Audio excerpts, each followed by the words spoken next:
مسکرا دیے غوث پاک، مسکرا کے فرمانے لگے 11 سالوں میں مجھے سنت مصطفیٰ کا تارک پایا ہے، اور کیا مجھے محمد مصطفیٰ کے در سے میرا رخ پھرا ہوا پایا ہے؟ کہنے لگا حضرت نہیں، 11 سال ہو گئے، آپ فرائض بھی پورے کرتے ہیں، واجبات بھی پورے کرتے ہیں، سنن بھی پڑھتے ہیں، نوافل بھی پڑھتے ہیں، مستحبات کا بھی خیال رکھتے ہیں۔ مسکرا کے آپ نے فرمایا اس سے بڑی ولایت تو کیا ہو سکتی ہے؟ سبحان اللہ۔ میں اس غوث پاک کے اس قول کو آپ کے حوالے میں اس لیے کیا ہے کہ معیار بدلو۔ معیار یہ نہیں ہے کہ آج کل جس بڑی ساری بہت ساری پرانوں مندوس ہو گئے اے بھی ہے تکڑے قسم کا بھی ہے، یہ جس کا ہو زلفیں حساب کتاب ذرا اور سسٹم ٹھیک ہو، جبا گبا زرد برق لباس پہنا ہوا لوگ بڑا پیر ہے۔ پیروں کی یہ نہیں ہوتا، پیر یہ ہوتا ہے کہ یہ اللہ والا بھی ہے کہ کوئی نہیں، کہ تمہیں اللہ کا رستہ بھی دکھاتا ہے کہ کوئی نہیں۔ وہ روحانی اور اخلاقی تربیت جو میرے مصطفیٰ نے فرمائی تھی اپنے غلاموں میں، وہ کرتا ہے کہ کوئی نہیں۔ اور بہت سارے ایسے لوگ میری نگاہوں اور نظروں کے سامنے موجود ہیں فقط جن کا مال کمانا مقصد ہے۔ میں یہ باتیں اس لیے کر رہا ہوں، کڑک ضرور ہے، جڑا جتھے جتھے لگے ہیں نا تو پھر پتہ کیا ہوتا ہے، جی شاید سخت آدمی ہے، پیروں کو دور کر دو، پیروں سے دور کر، میں خود پیر ہوں الحمدللہ، میرا باپ پیر ہے، میرا دادا پیر ہے، اور یہ نہیں ہے کہ میں کوئی مطلب ہے کوئی ہوائی فائرنگ کر رہا ہوں، ایسا نہیں ہے الحمدللہ۔ میں نے اپنے جد امجد کو پیر سید مسکین شاہ صاحب کو خدا کی عزت کی قسم اٹھا کے کہتا ہوں، میں جب رحمت کے کمرے میں سوتا تھا اور چھٹی جماعت میں تھا جب وہ فوت ہوئے، میری آنکھیں بند ہوتی تھی، خدا کی عزت کی قسم مسلح میں پاتا تھا جب میری آنکھ کھلتی تھی۔ سبحان اللہ۔ وہ سوتے کہ کوئی پتہ نہیں کس ٹائم سوتے ہیں،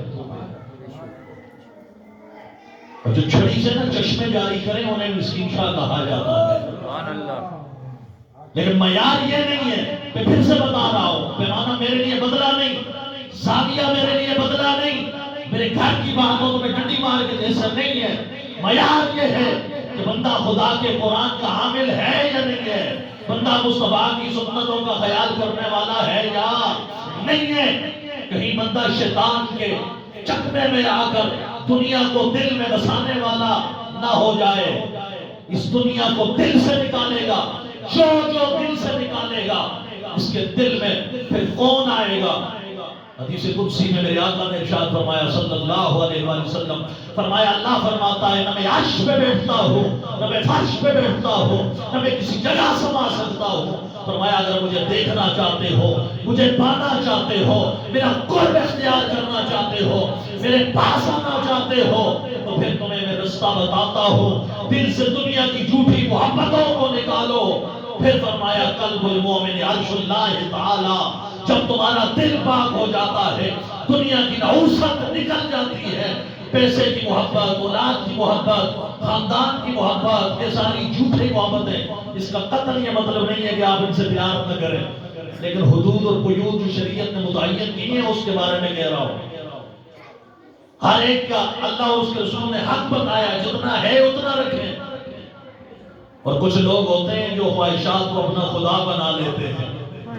میں تو اس الہ کی نفی کر رہا ہوں جو دل میں بیٹھ گیا، پیسے کی صورت میں، مال کی صورت میں، بیوی کی صورت میں، بچوں کی صورت میں، ڈالر کرنسی بینک بیلنس کی صورت میں، وہ دل کے اندر بیٹھ گیا اور اس نے ہمیں دور کر دیا اللہ سے۔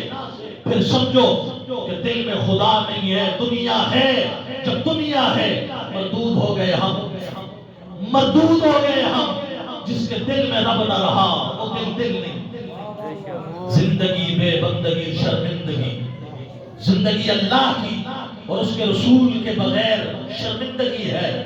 بندگی وہ زندگی ہے جس میں اللہ اور اس کا رسول پایا جاتا ہے۔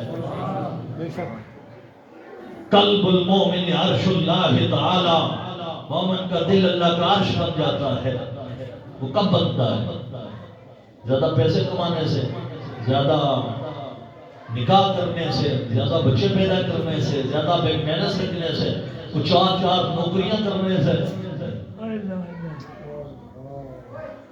اللہ دل میں اس وقت آتا ہے جب دنیا کی جھوٹی محبتیں دل سے نکل جاتی ہیں، اور جب پھر نکل جاتی ہیں نا، پھر انسان کو دوسرے کا دکھ بھی لگتا ہے، دوسرے کا پیار لگتا ہے، دکھ لگتا ہے، پریشانی اس کی اپنی پریشانی لگتی ہے، اس کی خوشی اپنی خوشی لگتی ہے، پھر اس کا ہر عمل اپنے لیے نہیں ہوتا، اس کا ہر عمل اپنے رب کو راضی کرنے کے لیے ہوتا ہے۔ سبحان اللہ، اس بندے کا ہر عمل پھر کس کا عمل ہوتا ہے؟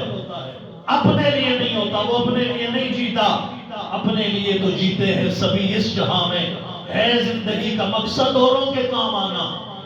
زندگی کا یہ مقصد نہیں ہے کہ میں جی لوں، میں فلانا کر لوں، میں فلاں کر لوں، نہیں، زندگی کا جو اور مقصد ہے۔ سمجھ رہے ہیں بات کو؟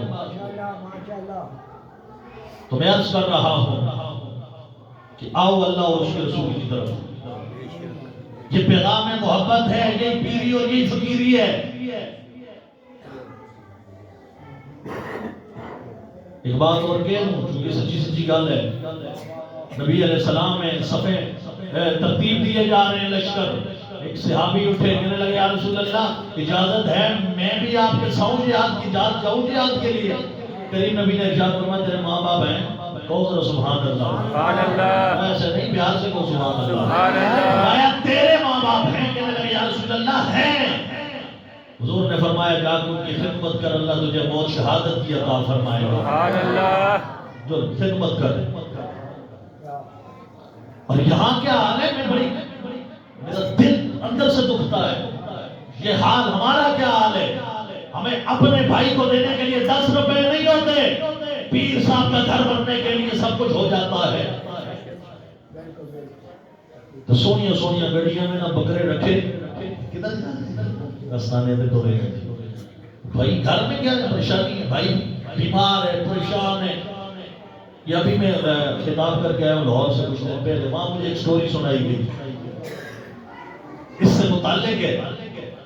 بڑے پیر صاحب اس محفل میں موجود تھے، بڑا نام تھا ان کا، خطاب میرا تھا۔ کہنے لگے جی تعارف کروانے والے نے یہ کہا شاہ جی بڑے پیر نے، ماشاءاللہ جی وہ تو دیدار کر لیں گے انشاءاللہ، گپ شپ بھی ہو جائے گی، محفل ہے شادی حال میں محفل تھی۔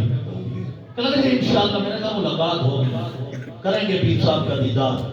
پیر صاحب اچھا مجھے تعارف میں اس نے ایک اور بات کہہ دی، کہنے لگے جی شاہ جی لیکن پتہ کیا ہے جی، یہ چھوٹا بھائی ہے، بڑا بھائی جو ہے نا وہ کام کاج کرتا تھا، نوکری سے ریٹائر ہوا، پتہ نہیں اس کے حالات کچھ اس قدر ماڑے ہو گئے کہ میں اس دن ان کے گھر چلا گیا تو اس کے گھر میں نا کھانے کے لیے کچھ نہیں تھا، اور چھوٹا جو ہے نا وہ گدی نشین ہوا ہے، اس کے بیٹے اور بیٹیاں ڈاکٹر بن گئے ہیں، اور خود جو ہے نا وہ ہر مہینے گاڑی چینج کرتے ہیں، اور بڑی کوٹھی انہوں نے یہاں خریدی ہے، کروڑوں کے حساب سے مالیت بتائی، اور پھر مجھے لے کے گئے اس کا گھر، ایک کوٹھی خریدی ہے یہ والی۔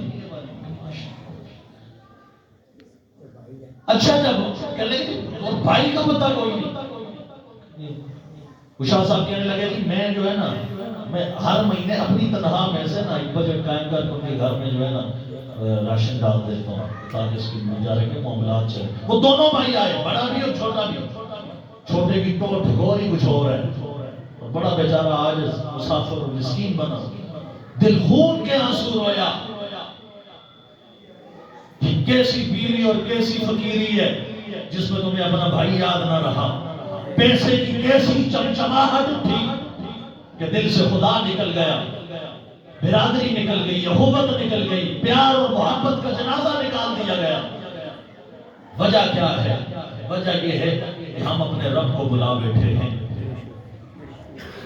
اور یہ جھوٹی اور سچی کرامتیں سننے کے بجائے نا صرف پتہ کیا کہا کرو، قرآن کی بات ہو اور اس کے اللہ اور اس کے رسول کی بات ہو، سبحان اللہ، اور کوئی پیغام لے کے جایا کرے۔ پیغام آج کا یہ ہے دلوں کو ستھرا کرو، دلوں کو صاف کرو، ہر عمل اللہ کی رضا کے لیے ہو۔